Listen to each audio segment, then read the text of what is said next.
Sir, പഴയ KSYF-ന് നേതൃത്വം നൽകിയ ഒരു യുവജന വിദ്യാർത്ഥി പ്രവർത്തകനാണ് ഇന്ന് കേരളത്തിന്റെ മുഖ്യമന്ത്രിയായിരിക്കുന്നത്. സർ, അഖിലേന്ത്യാ തലത്തിൽ ഒരു യുവജന പ്രസ്ഥാനത്തിന് നേതൃത്വം നൽകിയ ആളാണ് ഇന്ന് ഈ സഭയുടെ ചെയറിലിരിക്കുന്നത്.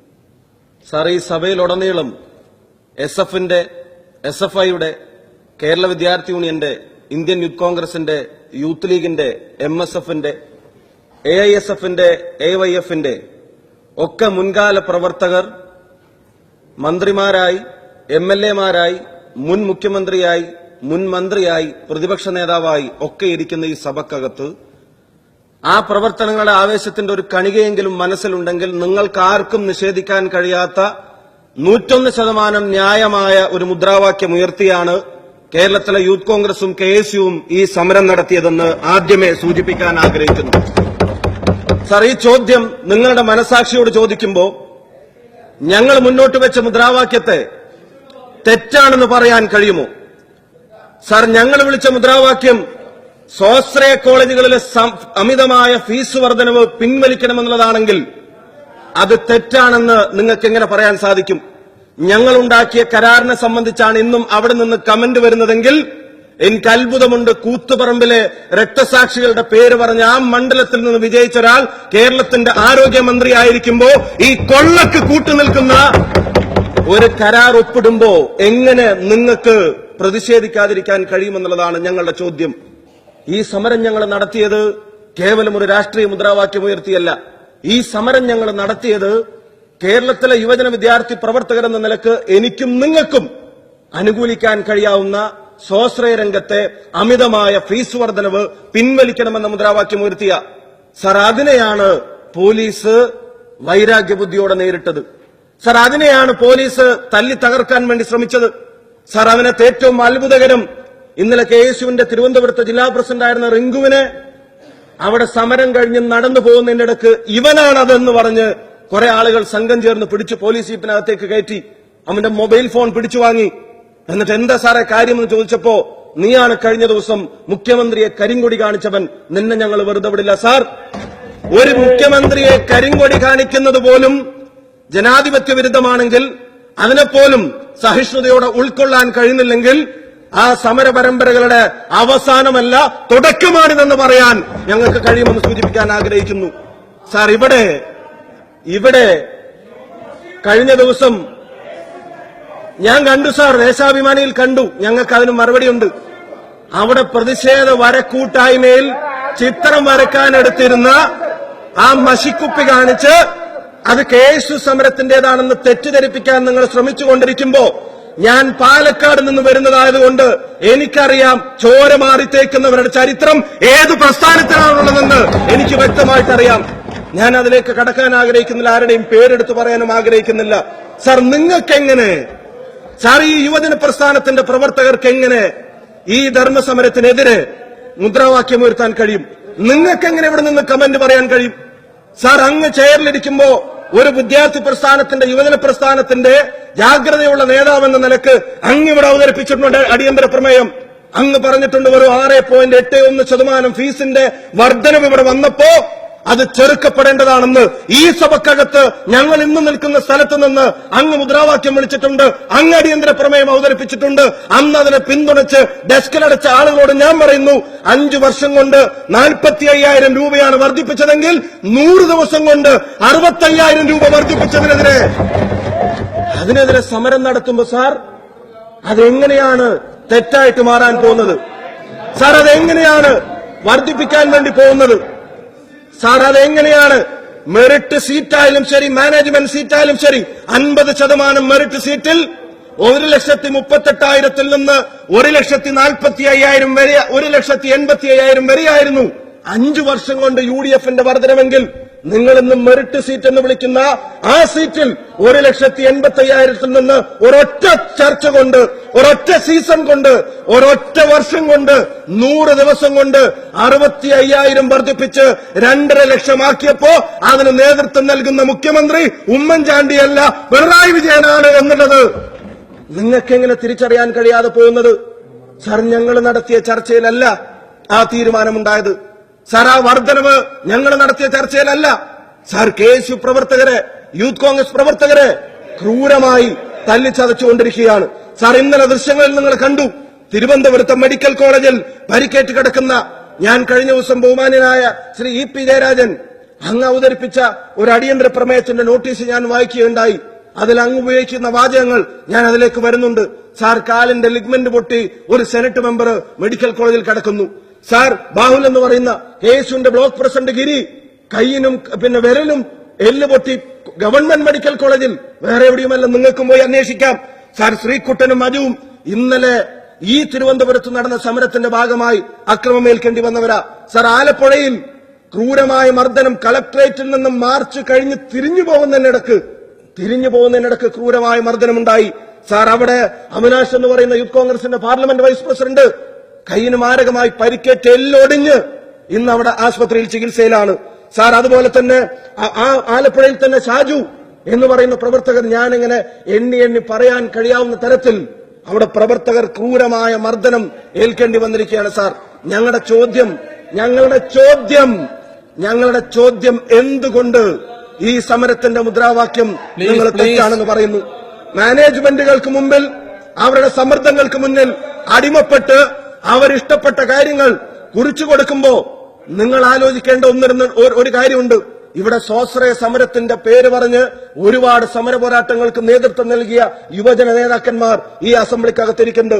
സാർ, ഒരു യുവജന നേതാവ് CPIനെ, എറണാകുളത്തെ CPIക്കെതിരെ ശക്തമായ നിലപാടുകളെടുത്ത് ചില നേതാക്കന്മാർക്കെതിരെ നിരന്തരം പ്രതികരിക്കുന്നത് ഞാനും കണ്ടിട്ടുണ്ട്. സാർ, ആ പ്രതികരണത്തിന്റെ 10-1 ഈ കാര്യത്തിൽ ഒരു പ്രതികരണം നടത്താൻ SFI ഒരു പത്രക്കുറിപ്പെങ്കിലും നടത്തി DYFI പറയണം. സാർ, ഈ സ്വാശ്രയ ഫീസ് വർധനവ് ശരിയാണോ തെറ്റാണോ എന്ന് പറയാനുള്ള ഒരാർജവമെങ്കിലും നിങ്ങൾക്കിവിടെ കാണിച്ചുകൂടെ? സാർ, നിങ്ങളും സമരം നടത്തിയതല്ലേ? നിങ്ങൾക്ക് അംഗീകരിക്കാൻ കഴിയാവുന്നതാണോ? ഈ ഫീസ് വർധനവ് ശരിയാണോ? സാർ, ഈ ഫീസ് വർധനവ് തെറ്റാണോ? അത് നിങ്ങൾക്ക് പറയാനുള്ള ബാധ്യതയല്ലേ? സാർ, നിങ്ങൾ പ്രതീക്ഷിച്ചോ? നിങ്ങളുടെ ഗവൺമെന്റ് ഇടതുപക്ഷം അധികാരത്തിലിരിക്കുമ്പോ കേരളത്തിലെ മറ്റൊരു സർക്കാരും ഉണ്ടാക്കാത്ത ഫീസ് വർധനവ് ഈ സ്വാശ്രയ രംഗത്തുണ്ടാകുമെന്ന് സാർ നിങ്ങൾ പ്രതീക്ഷിച്ചോ? സാർ, 1 കോടിയിലധികം രൂപ പല സീറ്റുകളിലും മാനേജ്മെന്റ് വാങ്ങിക്കൊണ്ടിരിക്കുക. ഇന്നലെ മന്ത്രി തന്നെ പറഞ്ഞു, ഞങ്ങളുടെ ചർച്ചയ്ക്ക് വിളിച്ചു. സാർ, സന്തോഷം. 7 ദിവസം പട്ടിണി കിടന്നിട്ട് ചർച്ചയ്ക്ക് വിളിക്കാൻ തയ്യാറാവാതെ ഈ സഭയിൽ ഒരു പ്രക്ഷുബ്ധ രംഗമുണ്ടായപ്പോ അടിയന്തര പ്രമേയത്തിനൊടുവിൽ സഭാ നടപടികൾ അത് നിർത്തിവെക്കണമെന്ന് പറഞ്ഞപ്പോ നിങ്ങൾ ചർച്ചയ്ക്ക് വിളിച്ചു. ഞങ്ങൾ അതിനെ മാനിക്കുന്നു. ഞങ്ങൾക്ക് പിന്നെയാണ് മനസ്സിലാക്കാൻ കഴിഞ്ഞത് ആ ചർച്ചയ്ക്ക് വിളിച്ചതുപോലും ഗവൺമെന്റിന്റെ സ്വമനസാരമുള്ള തീരുമാനമല്ല, ബഹുമാനപ്പെട്ട ചെയറിന്റെ ഇടപെടൽ അതിനകത്തുണ്ടായിട്ടുണ്ടെന്ന്. സാർ, ആ ചർച്ചയ്ക്ക് വിളിച്ചു എന്ന് പറഞ്ഞു. സാർ, ഞങ്ങൾ അതിനെ തെറ്റെന്ന് പറഞ്ഞ് ഞങ്ങൾ സ്വാഗതം ചെയ്യുന്നു. സാർ, ഇവിടെ പറഞ്ഞ കാര്യങ്ങൾ ഒരു ചായയും ബിസ്ക്കറ്റും കൂടെ തന്നു പറയാനായിരുന്നെങ്കിൽ പിന്നെ അതിനെ ചർച്ച എന്ന് വിളിക്കേണ്ടില്ലായിരുന്നു എന്നാണ് എനിക്ക് സൂചിപ്പിക്കാനുള്ളത്. സാർ, എന്തെങ്കിലും ഒരു വിട്ടുവീഴ്ച നിലപാട് അത് മാറ്റാൻ തയ്യാറല്ല. ഒരു സമരം, കേരളത്തിലെ വിദ്യാർത്ഥികൾക്ക് വേണ്ടി ഫീസ് വർധനവ് പിൻവലിക്കണമെന്ന ന്യായമായ സമരം പ്രായോഗികമായ തീരുമാനങ്ങൾ എടുക്കാൻ കഴിയാത്തവയാണെന്നാണ് ബഹുമാനപ്പെട്ട മന്ത്രി പ്രതികരിച്ചത്. സാർ, അതെങ്ങനെ പ്രായോഗികമായ തീരുമാനമെടുക്കാൻ കഴിയാതെ വരുമെന്ന് ചോദിച്ചപ്പോ ഞങ്ങളോട് മറുപടി പറഞ്ഞത് അവിടെ മാനേജ്മെന്റുകളുമായി ഓൾറെഡി തീരുമാനമെടുത്തു കഴിഞ്ഞതുകൊണ്ടാണ്, മാനേജ്മെന്റ് സമ്മർദ്ദങ്ങൾക്ക് വഴങ്ങുന്നില്ല, ആ മാനേജ്മെന്റ് ചോദിച്ചത് അത്രയും ഫീസ് വർധനമാണ്, അത് കുറച്ചെങ്കിലും കൊടുക്കാതിരിക്കാൻ ഞങ്ങൾക്ക് കഴിയില്ല എന്നാണ് പറഞ്ഞത്. സാർ, ഈ സഭയിലിരിക്കുന്ന ഒരാൾ തീരുമാനിച്ചാൽ കുറക്കാൻ കഴിയാവുന്ന ഒരു ഫീസുണ്ട്. ഈ ഗവൺമെന്റ് തീരുമാനിച്ചാൽ കുറക്കാൻ കഴിയാവുന്ന ഒരു ഫീസുണ്ട്. സാർ, അവിടുത്തെ ഫീസെങ്കിലും കുറക്കാവോ എന്ന് ഞങ്ങൾ ബഹുമാനപ്പെട്ട മന്ത്രിയോട് ചോദിച്ചു. സാർ, അതിനും ഇനിയും തീരുമാനമെടുത്തിട്ടില്ല.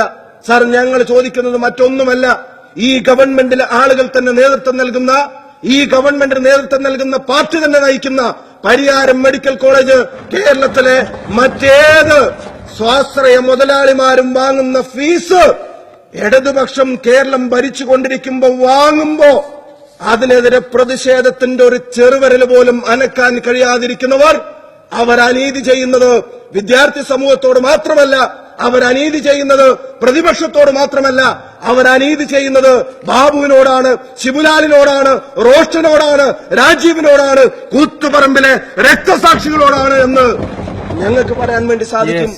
സാർ, ആ പരിഹാരത്തെങ്കിലും ഫീസ് ഒന്ന് കുറക്കാൻ ഇവര് തയ്യാറാവണ്ടേ? സാർ, അങ്ങ് യോജിക്കുന്നില്ല സാർ ഞങ്ങളുടെ മുദ്രാവാക്യത്തോട്? സാർ അങ്ങേക്ക് പറഞ്ഞൂടെ ആ പരിയാരത്ത് പൂർണ്ണമായ നിയന്ത്രണത്തിലുള്ള മറ്റേത് സ്വാശ്രയ കോളേജും വാങ്ങുന്ന ഫീസ് പരിയാരത്ത് വാങ്ങാൻ പാടില്ല എന്ന് ഒരുപക്ഷെ ഈ യുവജന പ്രവർത്തകർക്ക് പറയാൻ അവർക്ക് അതിനുള്ള സ്വാതന്ത്ര്യം ഉണ്ടായിരിക്കില്ല. സാർ ഞാൻ കൺക്ലൂഡ് ചെയ്യാം. അവർക്ക് അതിനുള്ള സ്വാതന്ത്ര്യം ഉണ്ടായിരിക്കില്ല. സാർ ഞാൻ നിങ്ങളോട് അഭ്യർത്ഥിക്കുന്നു, ഇനിയും കേരളത്തിലെ സ്വാശ്രയ മാനേജ്മെന്റുകൾക്ക് മുമ്പാകെ അമിതമായ ഫീസ് വർധനവിനെതിരെ നിലപാടെടുക്കണമെങ്കിൽ, അമിതമായ ഫീസ് വർധനവ് പിൻവലിക്കണമെങ്കിൽ, അവിടെ ഒരു പ്രഷർ ചെലുത്തണമെങ്കിൽ നമുക്കൊരു മോറൽ റൈറ്റ് ഉണ്ടായിരിക്കണം. ആ ധാർമ്മികമായ റൈറ്റ് നമുക്ക് എങ്ങനെ വന്നു ചേരും? അത് വന്നു ചേരണമെങ്കിൽ നിങ്ങൾ പരിഹാരത്തെങ്കിലും കുറക്കണം.